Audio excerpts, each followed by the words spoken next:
You see, something is going to happen. Something wonderful. My God, it's full of stars. Hey everyone, welcome back to the NY Patriot Show. This week I'm coming at you with a little bit of true crime here.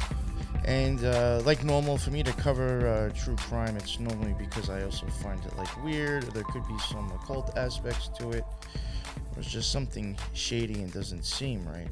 I definitely think this case definitely falls into that category. And there's a couple of reasons why I even decided to cover this. It's not just purely on this one character here, Joe Metheny. It's not so much, what he ended up getting, convicted for, but also the people that he was associated with and the stuff that they were doing in the past and doing at the same time he was doing what he was doing. It's a very interesting train wreck of a story, there, in my opinion. And as we go into it, it's definitely, in my opinion, he's definitely tied to organized crime. When you see the things that I go over, it's definitely organized. Now, how deep does it get? How big was it? Was it the mafia? Who knows? But he was definitely tied to organized crime. And there was a couple of other things that I found interesting that made me want to cover this as well. Things that I have seen with other prior murderers and serial killers. Something that I am seeing, I think, as a small common like thread that seems to go along with other murderers and serial killers that I have come across. I have noticed there is a lot of them that do tend to have military background. Maybe if some people who follow true crime happens to come across this and you didn't know, maybe just look into some of the people that you're interested in or that you've heard of that might have been a serial killer or a murderer. There may be more of them that are actually associated with the military than you may think. So I find that interesting. This guy does have ties supposedly to the military. And something else that I have noticed among other serial killers and murderers is that a couple of scenarios. Either they get popped for something and end up in prison, and like Joe Metheny himself, does get arrested first for something that they did, but ends up getting out because of not enough evidence. This man stayed in prison for about a year and a half on something that he did, and then miraculously, there's not enough evidence to prosecute this guy, so he gets out. There's people that I've seen that like situations like that, or get arrested, do go into prison, like take Gacy as example, does get hit with some jail time, actually, but then gets out in like the ridiculously small amount of sentence compared to what they got. And because of that, just like Joe Metheny and other people, end up going on to committing just as bad or if not worse crimes. I do think there is a little bit of a small thread running through murderers and serial killers. Could it all just be coincidence? And because there's so many, maybe it just happens. I don't know, but I do find that those commonalities actually very interesting. So that is like part of the reasons why I'm really covering this case. Besides the fact that just going forward, just to let people know, this will get pretty gruesome, I guess. Something else I do want to add, this guy never was charged actually for some of the worst stuff that he admitted to.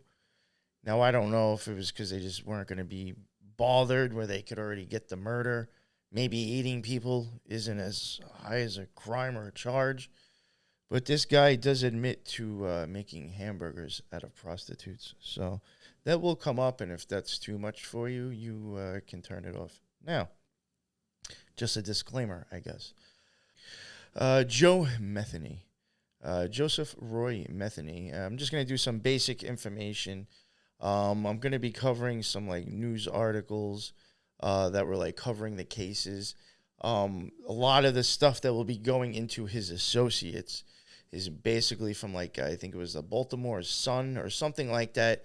If you go to look this character up and you see a bunch of Baltimore something coming up for the news, go check that out. It's not free. I think the first view is. After that, if you switch to incognito or just go to different browsers, you could probably read, I think, like all the 5 or 6 articles that they probably have covering his case and the Steins case, which is what I'll be getting into as well. So I'll be using a lot of that to really cover what was going on with the Steins, and it does give a lot of good basic info about the history behind that family too. So it's a lot of just kind of news, and I do have a little bit of news article, court articles, couple of court documents about Joe Metheny. So a lot of this is just straight basic things that I'll just be going over. And there will be stuff on the screen. If you're watching, I will be throwing up pictures and stuff and maybe some video. It could be interesting to look at. All right, now let's go. Joseph Roy Metheny, born March 2nd, 1955 to August 5th, 2017, was an American serial killer and rapist from the Baltimore, Maryland area. While he claimed to have killed 13 people, sufficient evidence was only found to convict him of 2 murders. Research later confirmed 3 more victims, though he had not been charged with them.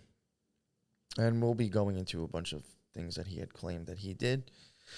Metheny's attorney said that he had been neglected as a child and that made him depressed, and his father was an alcoholic who was killed in a car accident when Metheny was 6. And that his mother had neglected her. Now, I had came across 6 or 5. I don't know if it was 5 plus him or if this is, wrong and it was only 5, but his mother had neither him and 5 other kids or a total of 5. She had 6 children while she worked double shifts outside the home. I try to even grasp and understand how even double shifts was able to take care of yourself and 5 other kids. So I could just imagine. I don't know. Metheny said that his parents often sent him to live with other families and foster-like arrangements. Metheny falsely claimed that his mother was dead. His mother said that they were somewhat poor, and she had to work hard as a waitress, barmaid, and food truck driver, but she had provided her children with a normal family life. And the children had never gone hungry or been put into homes of other families, as Metheny had claimed. She said that Metheny was an above-average student, always polite and not mean as a child.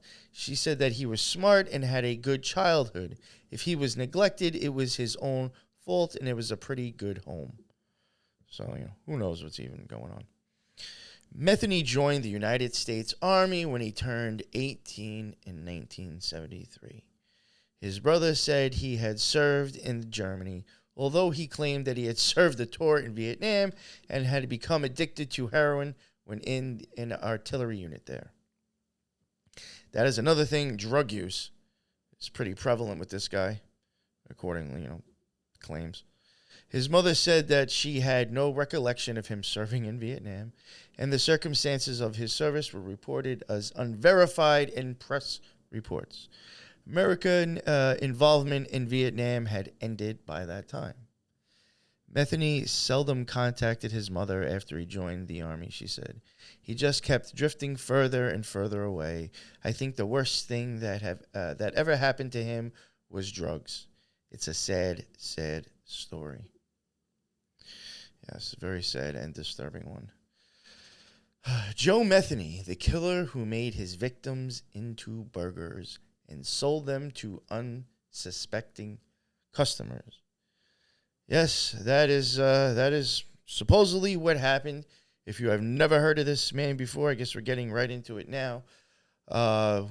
Getting into his crimes, eventually he does kill hookers, cooks them, saves them, cooks them again, and makes hamburgers out of them, and supposedly sells them on a roadside truck to people.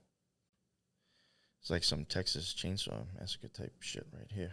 Though police only connected him to 3 murders, Joseph Roy Metheny claimed to have slaughtered a total of 13 victims, some of whom he allegedly turned into patties that he sold to unwitting customers on a Baltimore roadside. Yes, see, hard drugs are bad. When the police arrested Joe Metheny for assault in December 1996, they expected him to put up a fight. The 6'1", 450-pound lumber worker apparently had a tendency to fly off the handle. At the very least, they expected some resistance. What they didn't expect to hear was a detailed and upfront confession, the brutality of which shocked the police, even when Metheny added, "I'm a very sick person." In his confession, Metheny described to police how he viciously raped, murdered, and dismembered sex workers and people who were homeless. However, these victims just served as a substitute for his one intended victim, his runaway girlfriend. Then Metheny confessed to his most disturbing crimes.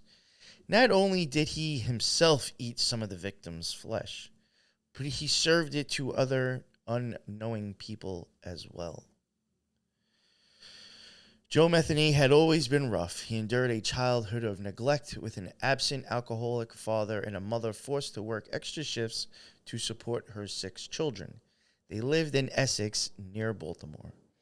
Not many other details are known about his younger years, but his mother says he joined the Army in 1973 when he was now 19. Before it said 18. They lost touch after that. He just kept drifting further and further away, and it was the drugs, like I said before. Upon leaving the Army, Metheny worked blue-collar jobs in lumber yards and as a truck driver. Then came the incident that sparked his desire for revenge. In 1994, Joe Metheny was living with his girlfriend and their 6-year-old son in South Baltimore. As a truck driver, he was on the road for long stints at a time. One day, he came home to find his girlfriend gone, along with their child. Like Metheny, she had a drug addiction, and Joe believed she left with another man and took to living on the streets with him. He flew into a rage. He spent days looking for him, checking halfway houses and even under a certain bridge where he knew his wife used to buy and do drugs. Under the bridge, he found not his wife, but 2 homeless men whom he believed knew her. When they gave no indication that they knew where his family was, he killed them both with an axe he had brought along. Normal thing, go out to interrogate people with an axe with you. It's a total normal, sane thing to do. Sure.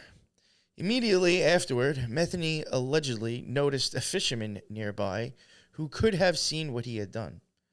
Just in case he had, Metheny killed him too. Why not? Some people deemed these first 3 killing crimes of passion, though he later developed a taste of murder. I think I screwed that up, but is this what gave him the taste to keep doing it again? As soon as he realized what he'd done, Metheny panicked and tossed the bodies into the river to hide the evidence. He did get some closure on his son's whereabouts, saying, "I found out about 6 months later she had moved on the other side of town with some asshole that had her out selling her ass for drugs. They got busted for drugs, and they took my son away from them for child neglect and child abuse." Something else I do want to just mention, and I might get into it later on with some of the other news articles, but even with this, sometimes I do wonder about, again, I was talking about how sometimes is there like a code to the Matrix or to the things that you're seeing, and the reason why I'm saying that is because I'm not denying that this isn't true or this didn't happen. It's just that you'll start to see the same numbers, especially when it comes to true crime, kind of pop up over and over again, which starts to make me wonder, like, is these numbers going along with like a frequency that's going along with all this? Sounds crazy, but like you're seeing a lot of 6s You know, and I even covered that, quickly with the Nashville school shooting. And I may even get into, because I had such a good reaction to that, I may actually go back and do what I wanted to do with the Brian Kohlberger case in the Idaho 4. I did want to cover it in that aspect, too, because I do think that is peppered with occult symbolism, actually. Very weird and very Masonic, actually, to me. So pay attention to, maybe sometimes, like, the numbers and stuff when I'm covering stuff like this. Police arrested Methany for the murders of the 2 men under the bridge. Even stuff like that. The bridge. You can look at Janus, the 2 eyes. He falls between, in my opinion, between the 3rd and 2nd sphere of the pillars on the Tree of Life, or the Freemasonic pillars. Again, that will have an arch, bridge. It's just 2. I don't know. You even get that out of, if you were to go back and check out my Janus and Jack the Ripper. A lot of symbolism with that. The 2 men under the bridge, and he spent a year and a half in the county jail awaiting trial. However, he was acquitted of any charges, as he dumped their bodies in the nearby river, and investigators could not find them. So, without physical evidence tying him to the crimes, Metheny went free. He resumed his original quest of seeking out his missing wife and child, but this time something was different. Though he had spent a year and a half awaiting his trial, jail time had clearly done nothing to slow Joe Metheny down. Shortly after being released, Metheny murdered 2 sex workers when they failed to provide him with the information on his missing girlfriend. This time, however, he had a better idea for disposing of their bodies. Instead of tossing them in the river, Metheny brought the bodies home. There he dismembered them and stored the meatiest parts of them in Tupperware containers. What didn't fit in his freezer, he buried in a truck lot owned by the pallet company he worked for. It seemed that he was now murdering people for sport as much as for revenge. Over the next several weekends, he mixed the sex workers' flesh with beef and pork, forming it into neat little patties. He would sell these meat patties out of a small barbecue stand he opened on the side of the road. During this time, his customers would all consume bits of human flesh. They became unwitting hiding spots for the bodies of Methany's victims. If this is true, that is... wow. It's like... oof. What was that? Damn, that Silence of the Lambs. Was that the dragon or something or whatever, when they're like feeding the people to like the pigs to get rid of the bodies? Jeez. It's like another form of that. Whenever he needed more special meat, Metheny would simply venture out and find another sex worker or a vagabond. He later told police that he received no complaints on the meat tasting funny. In fact, no one seemed to notice that his burgers had a little something extra in them. The human body tastes very similar to pork, he said. If you mix it together, no one can tell the difference. So the next time you're riding down the road and you happen to see an open pit beef stand that you've never seen before, make sure you think about this story before you take a bite of that sandwich. Oof. Especially for Texas. It's like Texas Chainsaw Massacre shit here, too. It's like meth meets Texas Chainsaw Massacre. Joseph Metheny was finally caught in 1996 when a would-be victim named Rita Kemper managed to escape his clutches and ran straight to the police. During his interrogation, Metheny willingly offered up a confession. He gave details about each of his murders, even mentioning the murder of the fisherman from several years before. According to his confession, he killed 10 people, and authorities say no reason to believe he would have stopped there had they not captured him. 10, 13.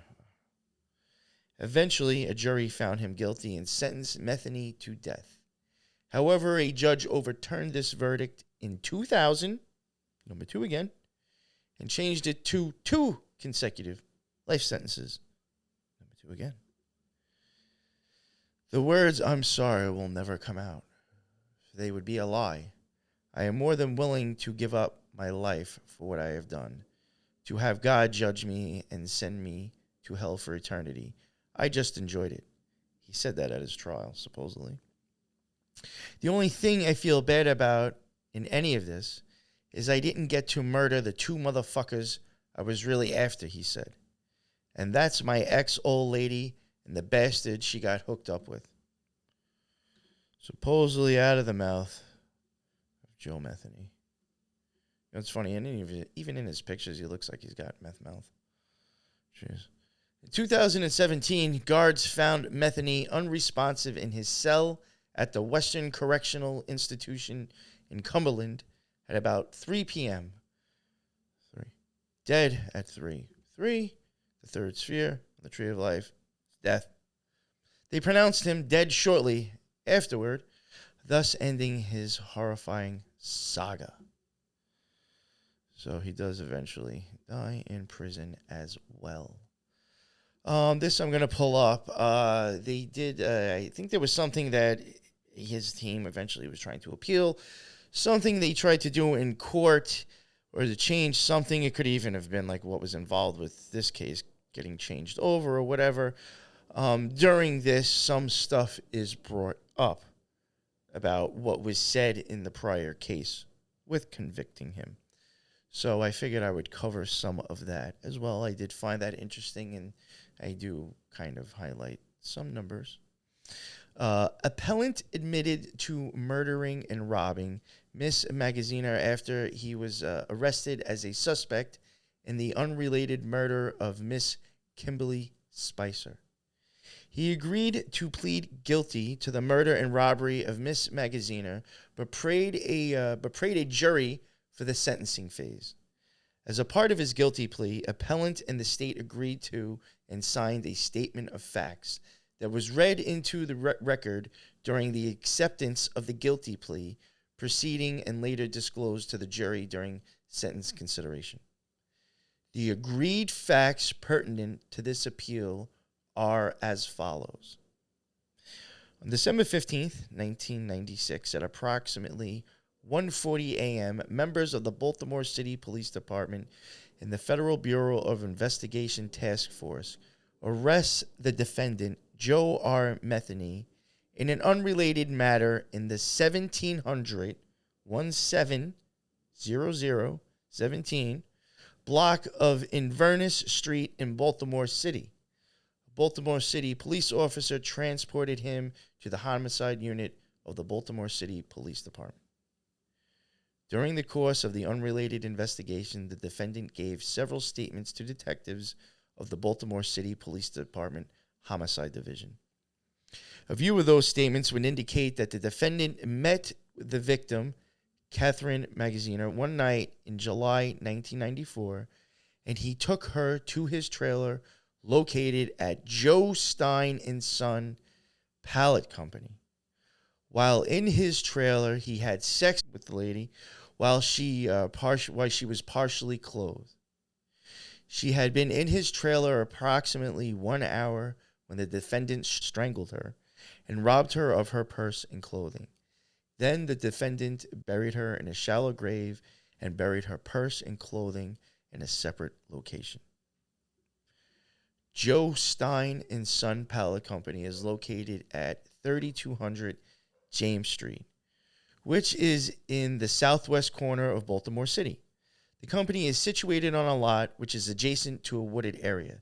The company has a locked entrance gate and is surrounded in a part by an 8-foot-high chain-link fence with barbed wire on top. The lot is approximately the size of a square city block. There is a warehouse office building that is surrounded by literally thousands of wooden pallets, which are stacked at varying heights throughout the lot. There is no business conducted at this company or surrounding companies during the evening hours. James Street is a dead-end street where there is very little or no pedestrian traffic. So the reason I even read all that is just to kind of even give you an idea. Like, this is like out in the middle of nowhere. Approximately at 3:05 p.m. On December 15th, 1996, defendant Methany was advised on his rights pursuant to Miranda v. Arizona by Detective Homer Pennington and Detective Sergeant Michael Newton, whereupon he waived same. In this statement, the defendant stated that he met a person approximately 2 years earlier, 1994. As detailed later, she was subsequently identified as Catherine Magaziner. He persuaded her to go to his trailer at Joe Stein and Son Pallet Company, which is located in the 3200 block of James Street in Baltimore City. He describes her as possibly having brown hair.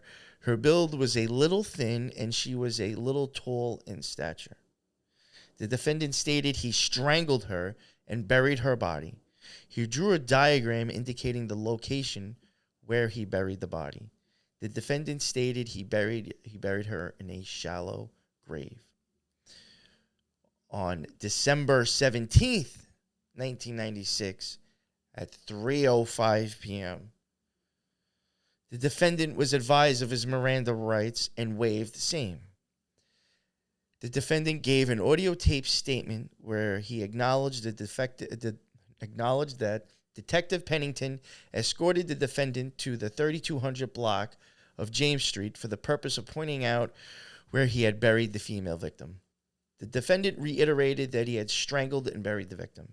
Additionally, the defendant indicated that after the body had been buried for about 6 months, he went back to the burial location and dug up and removed the skull. Afterwards, he threw the skull in a trash box. The box containing the skull was later removed to Oxford, Pennsylvania. He indicated to the detectives that the area where he had disposed of the woman's body, the clothing, and the pocketbook, he was saying that that's where it was buried, but they actually never did find any of that. They could not find that. He also, I think, does state, I may get into it later, I think that kind of was more of like a very shallow, like digging and just like tossing him in there and then like covering it over with his foot or like kicking the dirt back over. You know, did somebody go back and remove it? You go back and remove it. Who knows? But, you know.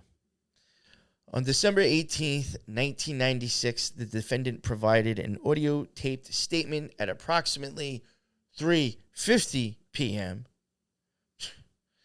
wherein the defendant acknowledged having been transported to the 3200 block of St. James, where he did, in fact, indicate the exact burial location of the female victim. Within an hour of taking her to his trailer, the defendant used his hands and an extension cord to strangle her. When Detective Pennington asked Methany, "How did you strangle her? Did you strangle her with your hands?" Methany responded, "With my hands." Detective Pennington further questioned, "Did you use anything else?" Metheny answered, "I used an extension cord. I took the end of the cord, strangled her. She was passed out, and I put a rope around her neck, and an extension cord, and killed her." Now I will be getting into some news stuff, and then I will be covering a news article that does start bringing up the other stuff that was going on.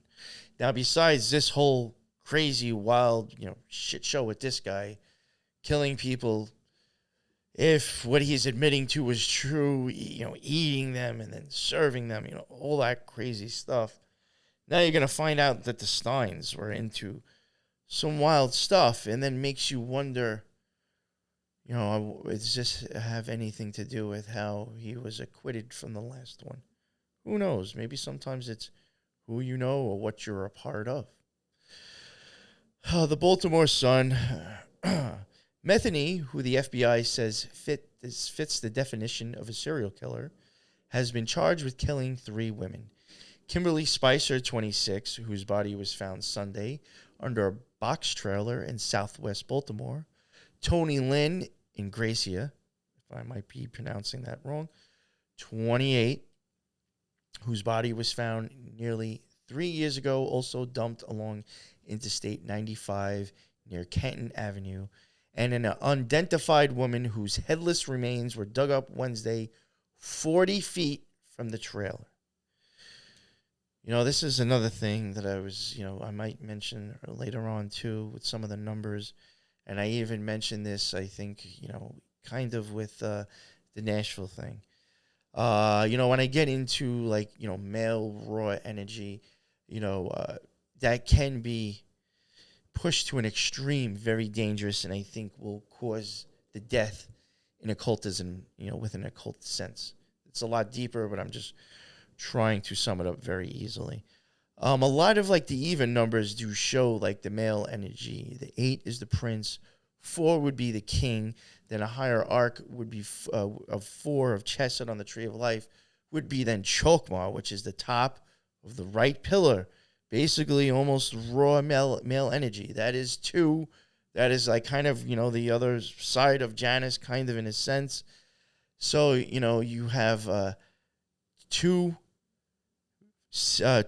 4, and 8, and then in between going from 8 to 4, there is 6. So you have 2, 4, 6, 8. All of those just popped up here again. Now, again, that all could just be coincidence. It does not have to mean there's a conspiracy, but I just feel like you do see a lot of the same type of numbers just constantly coming up for some specific reason. 40 feet away, 30 feet away, 17 of this, 1,700 of that. It's just very weird. It's just somehow those numbers, no matter what it's describing, seem to pop up with stuff like this, in my opinion. Meade and police said Methany, who was acquitted in July of killing 2 homeless men with an axe, has confessed to a 4th killing, that of a man he drowned in the Patapsco River, but whose body has not been found. Police say they do not believe there are any more victims. Federal agents also charged Joe Edward Stein Sr. with gun violations. Stein owns the Southwest Baltimore Pallet Company, where Metheny worked as a $7 an hour forklift driver. Joe Stein and Sons in the 3200 block of St. James Street. City police arrested Stein with Metheny on Sunday as they emerged from a Christmas party. Stein was charged with being an accessory to murder. Federal court documents say an unidentified witness advised that Stein assisted Metheny in the disposal of the body of Spicer.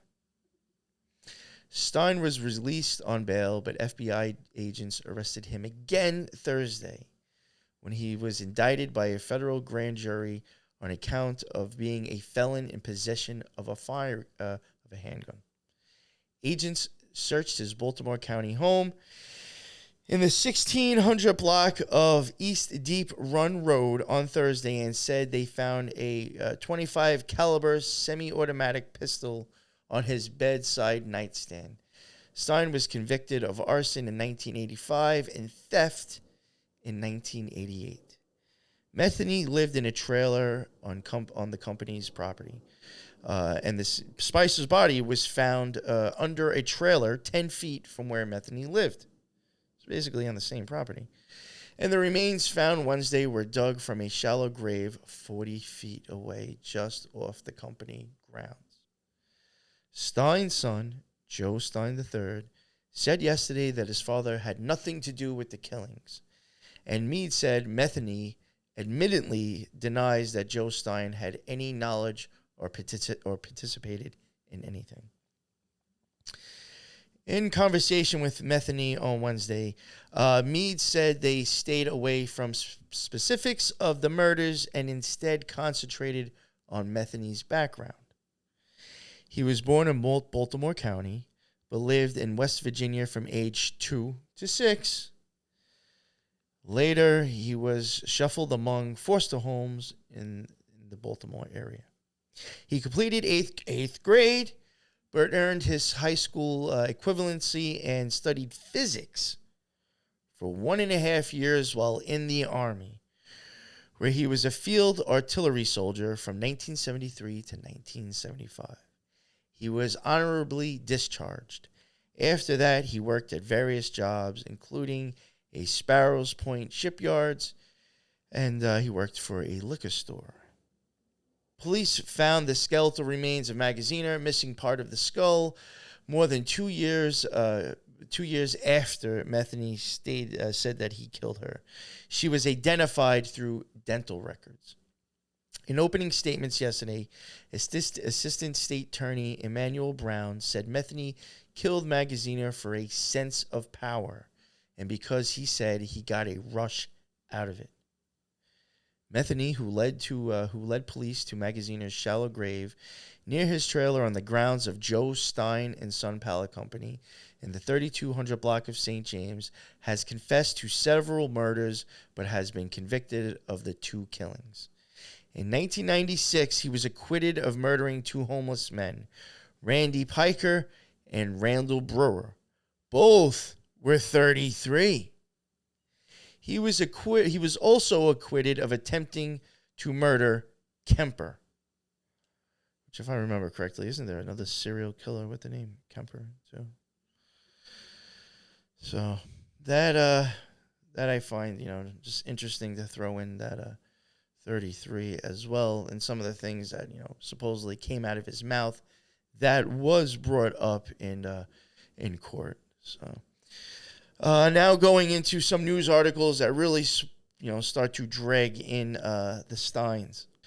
The second witness, Barbara McWilliams, filled in some of the blanks about what Spicer did after leaving her mother's house that November afternoon.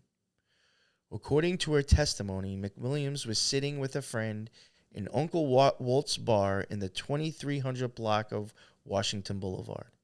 That evening, when she was approached by a nervous, auburn-haired woman who asked repeatedly if she could go home with her. McWilliams, who had never met the woman, turned her down. I thought that was just weird. Outside the bar, illuminated by a lamp over the door, she caught sight of a man she knew and found unfailingly polite Joe Metheny. A little later, McWilliams said she and her friend gave Metheny and Spicer a ride to the Joe Stein & Sons pallet factory in southwest Baltimore. The final prosecution witness yesterday was an FBI agent, James Fitzsimmons, who told how the Bureau had been investigating a range of alleged criminal activities at Joe Stein & Sons, where they received a tip that Metheny was harboring a corpse. In July, federal agents charged Joe Edward Stein Sr., owner of the pallet company, with gun violations. Joe had been convicted of arson in 1985 and theft in 1988, like I had mentioned before. Defense attorney Margaret Mead questioned Fitzsimmons about payments the FBI made to the owner's son, Joe Stein Jr., and another man, William Ashbrook, both co-workers of Metheny at the pallet company. After Ashbrook called the police to report that Metheny showed him a corpse, the FBI spent approximately $25,000 on Ashbrook. So, the FBI paid to put Ashbrook through a drug rehabilitation program and covered his rent when he went into hiding as a cooperating witness. The FBI also reimbursed the owner of a house Ashbrook stayed in when the owner accused Ashbrook of stealing tools valued at $5,000. Fitzsimmons also said the FBI spent about $94,500 to relocate Joe Stein Jr. and his family after he began cooperating with the investigation of his father's company. Joe Stein Jr.'s apprenticeship began on a dark street corner in 1968 when he slammed an axe into an alarm box. The box hung like a wasp's nest from an exterior wall of a drugstore in southwest Baltimore. When Joe hit it, the box started wailing loudly and fell to the pavement, where Joe's father calmly collected it and dropped it into a bucket of water brought just for this purpose. The thing stopped. Joe was now ready to commence his first burglary. He was 13.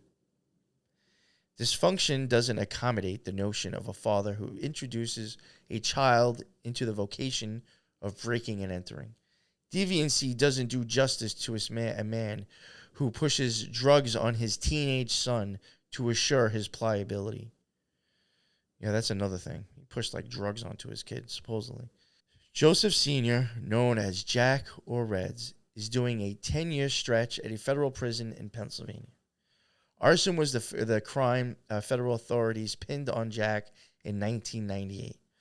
The Steins say that the FBI gave them $60,000 to help set them up in a kind of poor man's witness protection program. The money didn't go far after they fled Baltimore 3 years ago. It helped Donna open a gift shop that specializes in religious knickknacks, but the store hasn't turned a profit, and its prospects aren't promising. Joseph remembers nothing that resembles family life. When he was 3, his father was sent off on a 20-year sentence for breaking into a pharmacy and stealing drugs. Because his mother couldn't care for him, Joe lived with relatives who made it clear that they considered him nothing but a burden. Growing up mainly in and around Pigtown, he was an unwanted stepchild who received socks on Christmas morning while his cousins pulled wrapping from toys. No one seemed to care whether he went to school, so mostly he didn't. When that day came, Joe was around 13. Jack needed Joe because the boy's slim build would enable him to slip through small window openings. He taught Joe how to climb drain pipes, how to disengage an alarm, how to crack safes. The targets were to be pharmacies because Jack was mainly interested in getting his hands on drugs to sell, such as amphetamines, barbiturates, morphine, and even cocaine. But he also instructed Joe to be on the lookout for anything of value: guns, money order forms, postage stamps, cigarettes, jewelry, anything he could sell on the streets. Under his father's expert tutelage, Joe's criminal career began. Jack chose the targets, the points of entry, and based on his study of police patrol schedules, the timing. The first few jobs, Joe was terrified, not only of capture, but of also disappointing his father. It helped that his father fed him a steady diet of barbiturates, which he ate like jelly beans. Jack said the pills would help his nerves. What they did was put him in a constant haze. As the number of break-ins mounted, the father and son performed 1 or 2 a week. He began to feel comfortable, soon developing a sort of professional pride. In a jailhouse visit with his father, Joe says Jack ordered him to kill a woman who could testify against him at his robbery trial. On Halloween night, armed with a shotgun, Joe tracked the woman to her home. When she came to the door, though, he couldn't go through with it. In his next meeting at the jail, he told his father he hadn't been able to find her. Soon after, though, the authorities found him. They arrested Lamond for the Hagerstown robberies, and he, in turn, led them to Joe. He was tried as an adult. In December 1971, still shy of his 17th birthday, Joe was sentenced to 12 years at Hagerstown. Twice the old man's sentence. Joe didn't do all 12 years. He was released after 5, the result of crafty work by his lawyer. Jack had preceded him out of prison by a matter of months. He and Patricia ran a home in Randallstown. With nowhere else to go, Joe joined them. They celebrated their reunion by resuming the family occupation, burglary.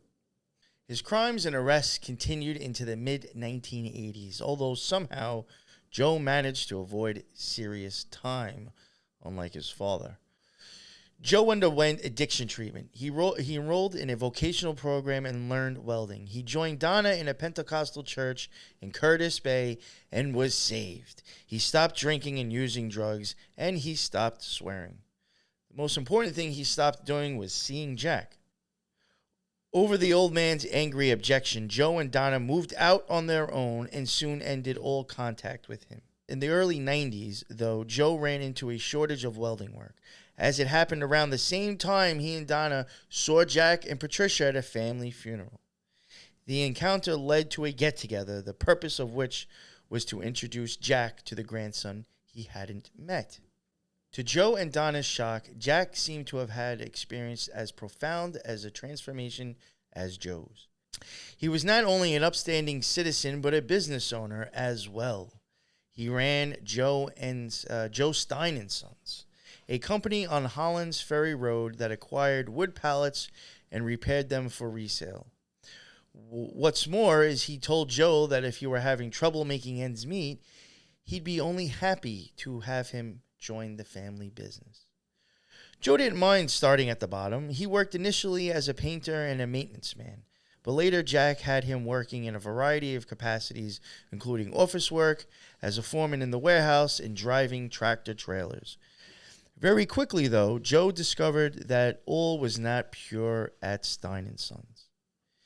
Neither Joe nor Donna, who often visited the businesses, could avoid the implications of what they saw out of the corners of their eyes and conversations they overheard. Envelopes of cash changed hands, merchandise having nothing to do with pallets, television sets, refrigerators, paper products, food, arriving at the loading dock and then disappeared. Jack was stealing again, now on a scale far grander than anything he had done before. Stein & Son was nothing more than a station for stolen merchandise. A federal lawsuit brought by the Solo Cup Company, Solo, those red Solo Cups? A federal lawsuit brought by the Solo Cup Company, an Illinois-based manufacturer of paper goods with a plant in Baltimore, provides a detailed snapshot of Jack's various criminal enterprises. According to allegations and depositions filed in federal court throughout the 1990s, Jack paid bribes to the manager of Solo's Baltimore warehouse and to its shipping and receiving clerk. In return for those frequent payments, 128 to one and 500 to another, they routinely signed false receipts for the delivery of a certain number of pallets, knowing that in each load Jack had shortchanged them by hundreds. 2 Solo employees regularly arranged for truckload of Solo paper products to be illegally delivered to Stein & Son, where they were transferred to another truck and sent on their way for sale. The Solo employees doctored the books to hide the losses. Donna's brother, William Clinton Ashbrook, worked at Stein at the time and said he was intimately involved in the thefts. Everyone was robbing Solo blind, just raping them, he says. But Solo was only one of the victims Jack was ripping off. Joe says, including GE Industries, Sweetheart Cup, the Noxel Corp, and Beverage Capital Corp. Using payoffs to insiders, he either stole merchandise from the companies or shortchanged them in pallets. There was much more, according to both Joe and Ashbrook, including drug dealing and trafficking in guns. They both say Jack also hired men to assault those who crossed him. In 1995, Joe and Donna met secretly with Jim Fitzsimmons, a special agent with the FBI. Joe spilled everything he knew. Joe agreed to put himself at the agency's disposal in order to bring his father down. He eventually wore a wire to secretly tape conversations. He alerted authorities ahead of time of illegal capers so they could be ready with surveillance. He even bought stolen merchandise under their direction. Joe's efforts on behalf of the FBI continued for more than a year until the end of 1996. That's when Clinton Ashbrook, Donna's brother, revealed something more appalling than anything else Joe had seen at Stein & Son. The night before, Clinton had been drinking beer and doing lines of cocaine with Joe Tiny Metheny, a night watchman and forklift operator at Stein who lived in a trailer on the property. According to both Joe and Clinton Ashbrook, Methany was also Jack's enforcer, a huge, soulless man with tattoos of teardrops and a cross on his face and an appetite for violence. In 1996, Metheny had been acquitted of the axe murders of 2 homeless men, homicides that he had made no secret about committing to others at Stein & Son. Now, only 5 minutes later, while getting drunk and high in the offices of the pallet company, Methany confided to Ashbrook that he had stabbed a young woman to death in his trailer. Her body was still outside on Stein Company property, and he wanted help getting rid of it. He then led Ashbrook to her body amid the trash behind the main building. After Ashbrook relayed this story to him, Joe arranged for him to repeat it to his FBI contacts.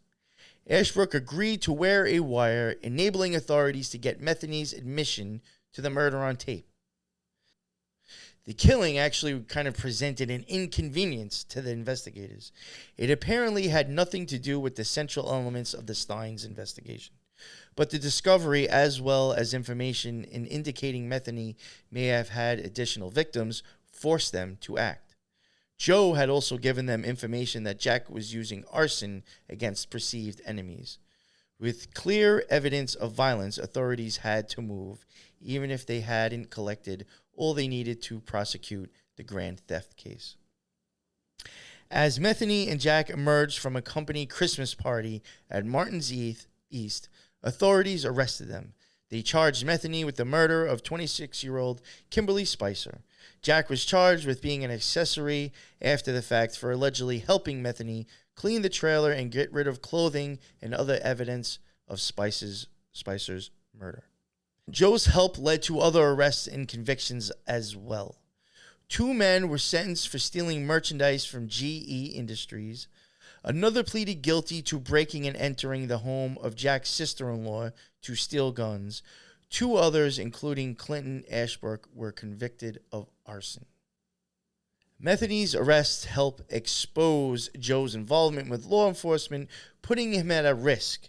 Joe says his father often voiced suspicions about an informant in the midst and promised to have that person killed if he was ever identified. Joe believed him, and so did the FBI. Joe and Donna were offered a chance to go into federal witness protection program, but they didn't want to break the contract with Donna's family, which they would have been required to do. Found that interesting. I don't even know what that's including. They accepted the FBI's more limited help in relocating. That I thought was just like really, really weird. You know, there's a whole lot going on there, you know, and I do wonder, you know, is there much of a difference between like these 2 cases? They, you know, really, except for that one newspaper that was like following these cases, you don't hear much about the Stein and Sons at all, like at all. And you hear very little on this case itself, even with Joe Metheny. You know, I wonder if, like, again, you know, is there a bigger connection going on? To me, like some of the stuff that I had went over, it's definitely, like, I would assume organized. I mean, they were paying people off. There was people involved. How far does that go? How important that was? Who was really, you know, involved in all that?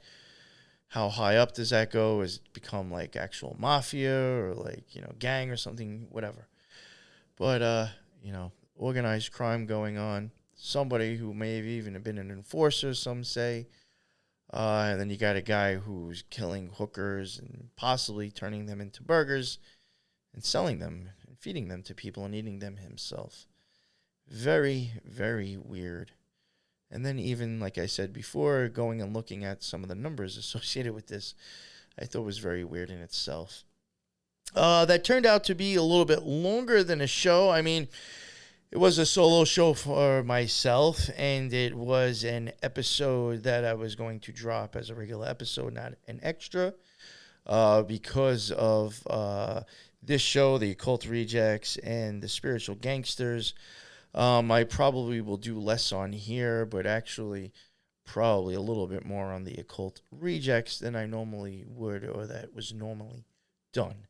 If there's going to be extra episodes done, it will probably focus on the occult more and actually be dropped on the Occult Rejects because it fits occultism. This really doesn't, and that's why this is on the NY Patriot show, where I will cover conspiracy, occultism, true crime, and paranormal, which will, I think, all kind of blends and mixes well anyway. I think I'll just wrap it up there. I did have a couple other articles that was just kind of like, some of the things that came out of his mouth at the at the court proceedings and the testimonies. But I think I basically covered enough and kind of started repeating a lot of the same things. So I think that is it. Again, I thought it was a very interesting topic because of the guy himself. And the Stein and Sons, and again, just, there's the feds are involved, military background, people getting away with things that they were admitting to others and admitted to again. Just very weird, just a real train wreck of true crime and high weirdness and sickness. Guess really no other way to explain it. That is the end of another NY Patriot episode. If this is your first time coming across this and you're still listening, that is what's up. Thank you very much. Smash that like button and then hit that share button. There is no commercials and this show is for free. So I don't ask for money or anything. The best thing I could ask for is a share. Pass it on. Help me get heard and get the info out. That's it. For people listening, there is also video. All those links are in the bottom. And people watching, there is also audio. Some platforms, have more censorship than others. So I have platforms for that scenario. That is it. And until the next one, everybody be well. Later.